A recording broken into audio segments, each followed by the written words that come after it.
The Samsung Galaxy S26 Ultra is coming with some epic upgrades, and today I'll be telling you what makes this phone so special. So hit subscribe now and we'll get right into it.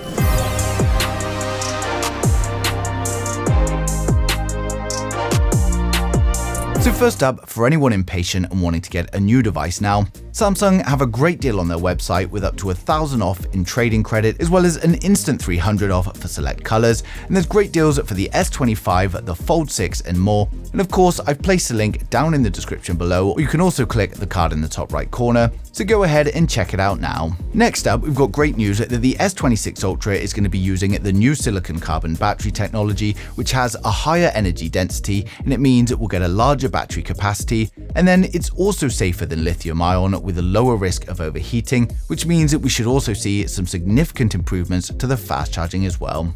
Now this is something that the S phones have been lacking for some time now, so it's great to see them finally doing it, and according to BennerPro on X, the battery capacity of the S26 Ultra is going to be somewhere between 5,500 and 6,000 mAh. While we've got no news on the fast charging, I'm really hoping we see a decent bump this time round. Now, we've also got news of a new camera feature on the rear, and it's actually something we saw on the S10. And according to Ice Universe, the S26 Ultra is going to be coming with a variable aperture. While previous phones had a dual aperture, we could even see a triple or a quadruple aperture this time round, which just adds a lot more versatility when shooting photos and video. And when it comes to RAM and storage, we've had plenty of reports saying that it's pretty much going to be the same as last year, and this seems reasonable to expect, as this hasn't changed much over recent years and it's pretty similar along many smartphones these days, so we can expect up to 1 TB of storage with 12 GB of RAM. While some phones do go up to 16 GB, this isn't really necessary. Now there's also been plenty of rumors that the Exynos could be making a comeback in the Ultra, but honestly I just can't see this happening. And according to Panda Flash on X, the test versions are currently only using Qualcomm chips, so it's very likely that all versions of the S26 Ultra are going to be using the Snapdragon 8 Elite Gen 2. Now one of the biggest upgrades will be on the selfie camera, and the S26 Ultra could be the first S phone from Samsung to feature an under-panel selfie camera, delivering a true full-screen display. Reports are stating that improvements to the technology have meant that it's now good enough to be used in the selfie camera. We've also had plenty of reports stating that the under-panel camera in the Fold 6 is getting a big upgrade, so it could be that they're running a bit of a test on that internal screen of the Fold before they finalize the decision and put it on the S phone. But if they deliver a Galaxy S26 with a decent under-panel camera, then I think many people are going to be happy. Now in terms of design, it's reportedly going to remain pretty similar to the looks of the S25 Ultra. This isn't really surprising as we don't see big design overhauls from Samsung every year now. So we'll still have this flat edge design, but we're no doubt going to have trimmed down bezels and hopefully that full screen display. Now the display itself is of course going to be brighter and more accurate than the S25 Ultra, and we'll probably get improvements to that anti-reflective coating. And while we'll still be getting a 200 megapixel primary camera on the rear, we're hoping for an upgraded sensor. In terms of the rest of the lineup, it's also looking like the standard S26 is also going to remain pretty similar to the S25 design-wise, but the S26 Plus is most likely going to be replaced by the S26 Edge. And of course, the S25 Edge is going to be releasing shortly, so Samsung will get to see how that performs prior to the S26 launch. But for those of you excited, we're now going to run through the full specs, design, and the expected pricing to help you guys decide which one is right for you. So hit subscribe now and we'll get right into it. So first up, we've got the standard Galaxy S26, which is coming with a 6.2-inch dynamic AMOLED display with improvements to brightness and color accuracy.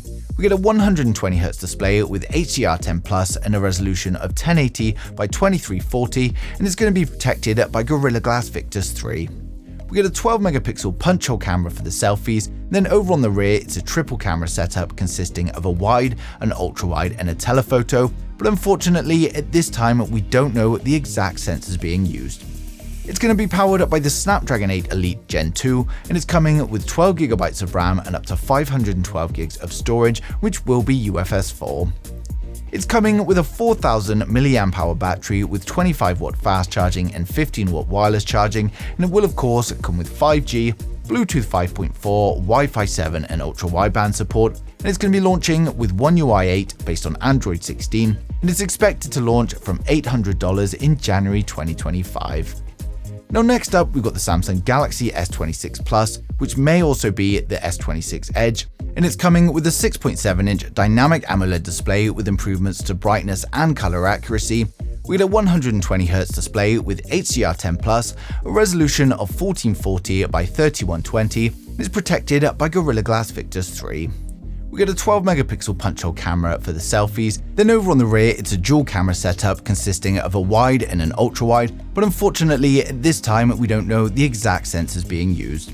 Now it's going to be powered up by the Snapdragon 8 Elite Gen 2, and it's coming with 12 GB of RAM and a choice of 256 or 512 storage, which will be UFS 4. And it's coming with a 4,900 mAh battery with 45-watt fast charging and 15-watt wireless charging, and it will of course come with 5G, Bluetooth 5.4, Wi-Fi 7 and ultra-wideband support. And it's going to be launching with One UI 8 based on Android 16, and is expected to launch from around $1,000 in January 2025.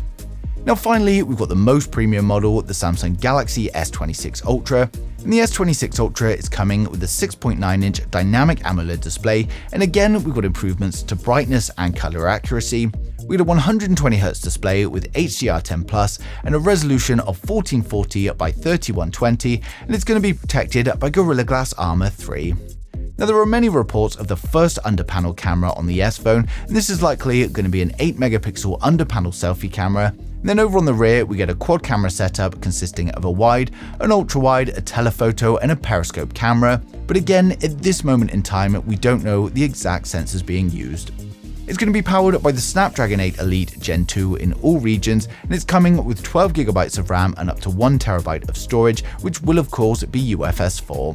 Now it's coming with up to a 6,000 mAh battery with significant improvements to the fast charging, and it will of course come with 5G, Bluetooth 5.4, Wi-Fi 7 and ultra-wideband support. It's launching with One UI 8 based on Android 16. It is expected to launch from around $1,300 in January 2025.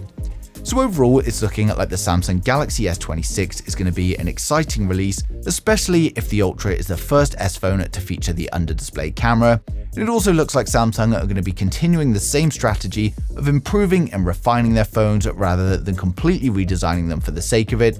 And as with all new phones at the moment, there's going to be a lot of effort put into the software, with AI playing a huge role in this, so it's going to be exciting to see what new features we get from the S26 series.